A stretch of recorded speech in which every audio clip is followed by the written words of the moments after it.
রংপুরের কাঁচা বাজারে বেড়েছে কাঁচা মরিচের ঝাঁজ। সপ্তাহের ব্যবধানে প্রতি কেজি সবজির দাম 15 থেকে 20 টাকা বেড়ে বিক্রি হচ্ছে 70 থেকে 80 টাকা। এদিকে মাছ, মাংস, ডিম সহ বেড়েছে অন্যান্য নিত্যপণ্যের দাম।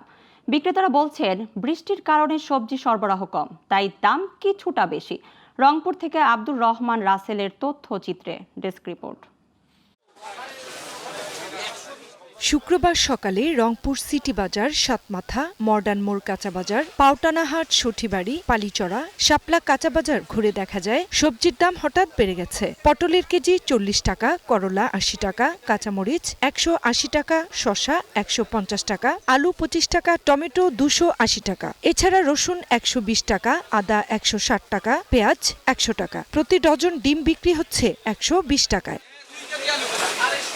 বিক্রেতারা বলছেন উত্তরাঞ্চলে টানা কয়েকদিনের বৃষ্টিতে নষ্ট হয়েছে সবজির ক্ষেত। এতে সরবরাহ কমে যাওয়ায় কেজি প্রতি 15 থেকে 20 টাকা বেড়েছে সবজির দাম। লাউ 30 থেকে 40, গোলগুলা 50, জালি 40, কাঁকরোল হচ্ছে 40-60। কাস্টমারের চাহিদা আছে, কিন্তু মাছের দামটা একটু বেশি, তো দাম শুনলে তারপরে কাস্টমার চলে যায়।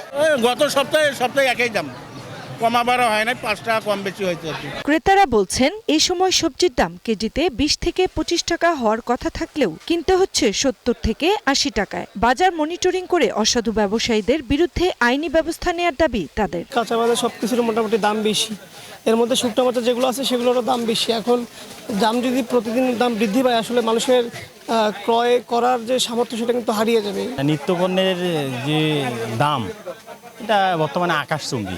এবার উত্তরাঞ্চলে তেমন বন্যা না হলেও কয়েকদিনের বৃষ্টিতে নষ্ট হয়েছে সবজির ক্ষেত। আবহাওয়া ভালো হলে সবজির দাম কমবে, এমনটাই প্রত্যাশা নগরবাসীর।